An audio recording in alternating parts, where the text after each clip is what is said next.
Les jeunes de Bellechasse s'expriment sur le civisme, appellent à l'écoute et à l'action collective. Une nouvelle flamme verte pour stimuler l'entrepreneuriat jeunesse à Montmagny. La Grande Marche attire plus de 1200 participants à Montmagny.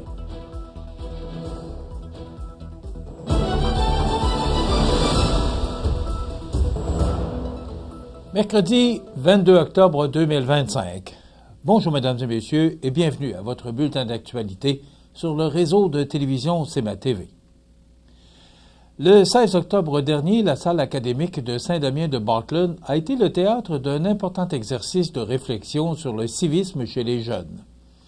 Organisé par Agir collectivement dans Bellechasse, cette consultation publique a réuni une trentaine de participants, incluant des jeunes, des intervenants et des citoyens engagés. Au fil des discussions, les participants ont mis en lumière une génération consciente des enjeux sociaux, ouverte au dialogue et désireuse de s'impliquer activement dans sa communauté. Plusieurs ont souligné la maturité et la lucidité des jeunes présents, tout en saluant des initiatives inspirantes comme le Comité des jeunes de Saint-Gervais, un modèle d'implication locale qui favorise l'appartenance et la participation citoyenne. Cependant, les échanges ont également révélé certaines préoccupations. La banalisation du manque de respect, la montée de la violence verbale et de la cyber-intimidation, de même qu'un recul de la tolérance envers la diversité, ont été identifiés comme des enjeux majeurs. Le manque d'écoute entre générations et la nécessité de créer davantage d'espace d'expression pour les jeunes ont aussi été largement évoqués. Les participants s'accordent tous à dire que le civisme ne doit pas être perçu uniquement comme une responsabilité individuelle, mais bien comme un défi collectif. Les jeunes doivent être considérés comme de véritables partenaires dans la recherche de solutions capables de réflexion, de leadership et d'action. L'organisme Agir collectivement dans Bellechasse a tenu à remercier chaleureusement l'ensemble des participants et des partenaires ayant contribué à la réussite de ce 11e rendez-vous. Ensemble, ils souhaitent continuer à bâtir des milieux de vie plus respectueux, inclusifs et dynamiques, où les jeunes trouvent toute leur place au cœur de la communauté. Le Fonds Jeunesse, Environnement et Innovation vient d'annoncer une contribution de 1 000 $ au projet Face aux Dragons, une initiative du Carrefour Jeunesse Emploi de la MRC de Montmagny. Cette aide permettra d'intégrer une toute nouvelle flamme verte au concours destiné à encourager les jeunes entrepreneurs à développer des projets à forte valeur environnementale. Cette nouveauté marque une avancée importante pour la promotion d'une culture d'affaires durable et responsable chez les jeunes de la région. Le volet éco-environnemental du concours offrira désormais une vitrine aux idées innovantes qui allient rentabilité et respect de l'environnement. L'objectif est clair, soit celui de stimuler l'innovation verte tout en sensibilisant la relève à l'importance d'un développement économique durable. Encourager les jeunes à entreprendre, c'est déjà investir dans l'avenir. Leur donner les moyens de le faire avec une conscience environnementale, c'est bâtir un avenir plus durable pour tous, souligne Frédéric Boulay, porte-parole du Fonds Jeunesse, Environnement et Innovation. Par ce geste, le Fonds réaffirme sa volonté de soutenir l'émergence de projets porteurs et novateurs. Pour le Carrefour Jeunesse Emploi, cette collaboration représente une occasion supplémentaire d'accompagner les jeunes dans la concrétisation de leurs idées et de leur offrir une scène où ils peuvent se démarquer devant des partenaires du milieu. Les personnes intéressées peuvent soumettre un projet en remplissant le formulaire disponible sur le site Fonds Jeunesse Environnement Innovation, /Richelieu-Montmagny. La Grande Marche attire plus de 1200 participants à Montmagny. Tous les détails après la pause. Le restaurant Pizzeria Porto Bellissimo, un incontournable à Saint-Jean-Port-Joli. Pizza débordante de garnitures, menus variés et abordables. Délicieux desserts avec des produits de grande qualité des gâteries de l'Ami. Porto Bellissimo et les gâteries de l'Ami, route de l'église à Saint-Jean-Port-Joli. Le bijoutier Carl Poulain à Montmagny offre une sélection diversifiée et raffinée de montres, bagues, bracelets et autres accessoires de luxe pour hommes et femmes reflétant l'engagement envers l'élégance et la qualité. Le bijoutier Carl Poulain à Montmagny, où chaque bijou raconte son histoire. Ces jours-ci, à votre Légion locale, on fait les choses différemment, avec pour mission de soutenir les vétérans, de s'amuser et d'accueillir tout le monde dans nos rangs. Pas besoin d'être un vétéran pour adhérer à la Légion. En tant que membre, vous vous joindrez à des milliers d'autres au service de nos vétérans, nos communautés et notre pays. Et grâce à notre programme Member Perks, vous économiserez des milliers en magasins, au restaurant et sur des produits et services dans tout le pays. Adhérez à la Légion.ca.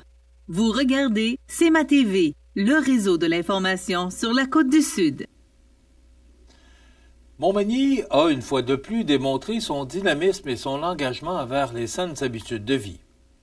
En effet, le samedi 18 octobre dernier, environ 1250 personnes, dont 8 médecins de famille, ont pris part à la Grande Marche de Montmagny, parcourant 5 km sur le circuit Énergie. L'événement, qui s'inscrit dans le cadre du Grand Défi Pierre Lavoie et de la Fédération des médecins omnipraticiens du Québec, visait à promouvoir la pratique de l'activité physique pour prévenir de nombreuses maladies. Fidèle à sa réputation, Montmagny s'est classé parmi les 10 villes les plus actives du Québec, derrière Drummondville, Sherbrooke et Granby, des municipalités pourtant bien plus populeuses. Nouveauté cette année, puisque l'équipe de course de l'école secondaire Louis-Jacques Cazot profitait de l'événement pour s'entraîner, tandis que plusieurs participants ont choisi de courir plutôt que de marcher, ajoutant un petit défi supplémentaire, sans pour autant dénaturer l'esprit convivial de la marche.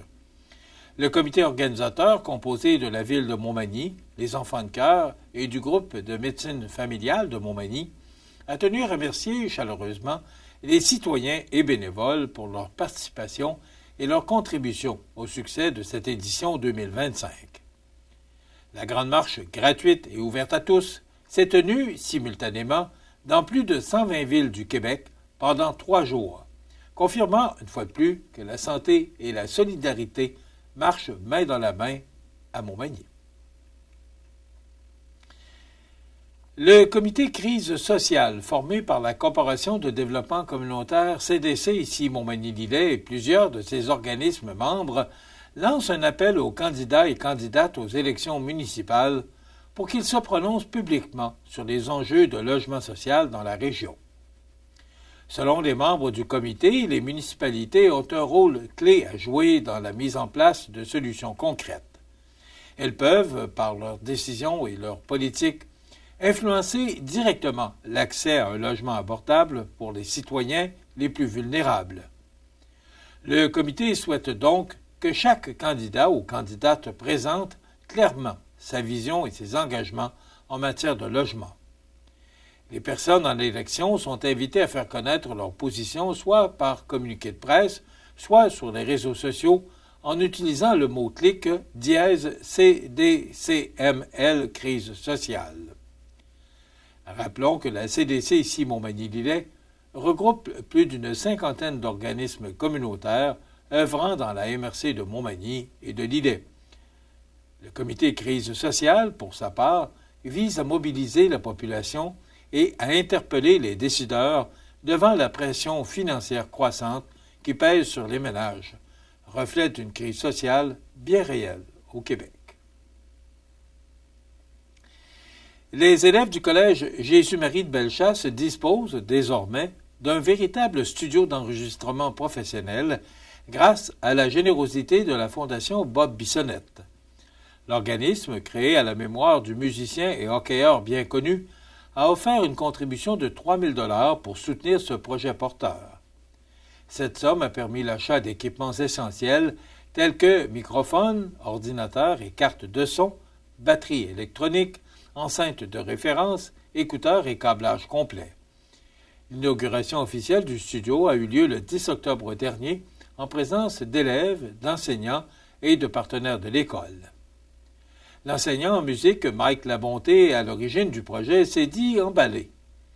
L'idée du studio est née directement de ce que nous vivons avec les élèves.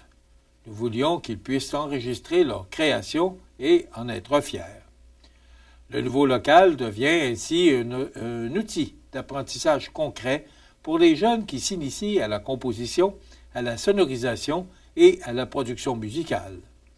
Les élèves pourront désormais produire leurs chansons, balados, narrations ou trames sonores, tout en découvrant les bases de la mise en marché de leurs œuvres. Le studio s'inscrit parfaitement dans la vision entrepreneuriale du Collège Jésus-Marie de Bellechasse, ajoute M. Labonté. Fondée en 2018, la Fondation Bob Bissonnette soutient des jeunes artistes et sportifs du Québec afin de leur permettre de s'épanouir malgré les obstacles. Fidèle à l'esprit de son fondateur, elle encourage la générosité, le leadership et le dynamisme à travers des dons matériels et financiers remis à des individus, associations et organismes culturels ou sportifs.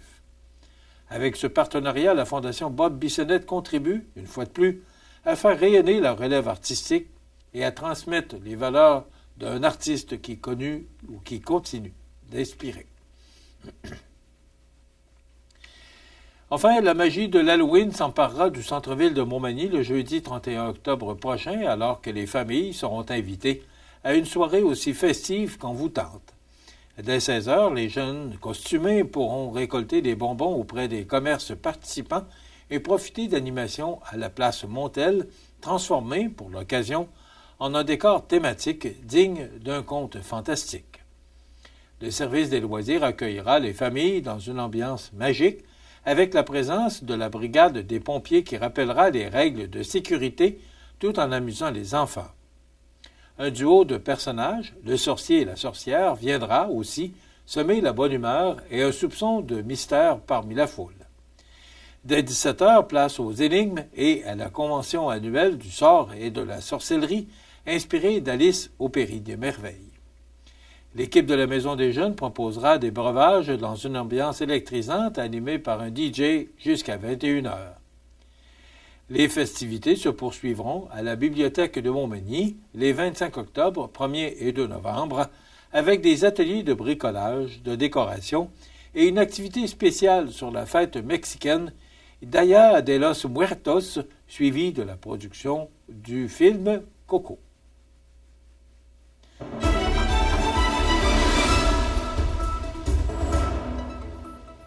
Au sport, l'Everest de la Côte-du-Sud a connu une fin de semaine difficile, subissant 2 revers consécutifs, d'abord à domicile contre les Prédateurs de Joliette, puis sur la route face aux Primes de Laval. Vendredi soir, à Montmagny, les Prédateurs ont dominé la rencontre 11-3. Joliette a rapidement pris les devants 4-0 en première période grâce notamment à un doublé de William Gosselin qui a terminé la partie avec un tour du chapeau. L'Everest a tenté de répliquer au deuxième 20 lorsque Mathias Laflamme et Noah Woodard ont réduit l'écart à 2 buts. Mais Gosselin a encore frappé, redonnant 3 longueurs d'avance aux visiteurs. En troisième période, Joliette a enfoncé le clou avec 6 autres filets. Pour la Côte-du-Sud, Antoine l'Italien, de retour au jeu, a marqué en avantage numérique. 2 jours plus tard, à Laval, la formation de Raphaël Saint-Laurent s'est bien battue, mais a plié les Chines 4-1 face aux Primes. Xavier Fournier a inscrit le seul but des siens en première période, aidé d'Antoine Carbonneau.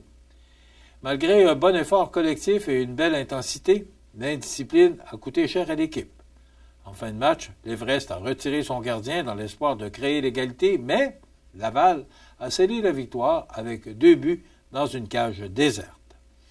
L'Everest tentera de rebondir dès ce vendredi soir alors qu'il se rendra à Terrebonne pour affronter les Cobras.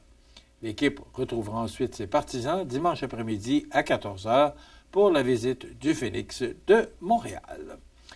Voilà ce qui complète votre bulletin d'actualité de ce mercredi 22 octobre. Dans un moment, les prévisions de la météo, je peux vous dire qu'actuellement, il tombe de l'or sur Montmagny parce qu'il pleut quand même assez abondamment et je pense que tout le monde souhaitait qu'on puisse connaître ces précipitations.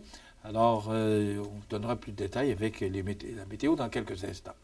Le menu de cette émission du mercredi 22 octobre, dans un moment, on vous présente la chronique culturelle des arts de la scène. On reçoit Éric Gourde, journaliste du journal La Voix du Sud, qui vient nous donner des infos dans la région de Bellechasse. Et pour Audrey Saint-Pierre, eh bien, elle nous présentera les trouvailles de la boutique des Berges, C'est un partenariat économique avec le Centre d'aide aux entreprises Montmagny-Lillet et la MRC de Montmagny. Bien sûr, il y aura des commentaires sur l'actualité et des avis de décès en fin d'émission. Je vous souhaite donc une excellente émission à notre antenne.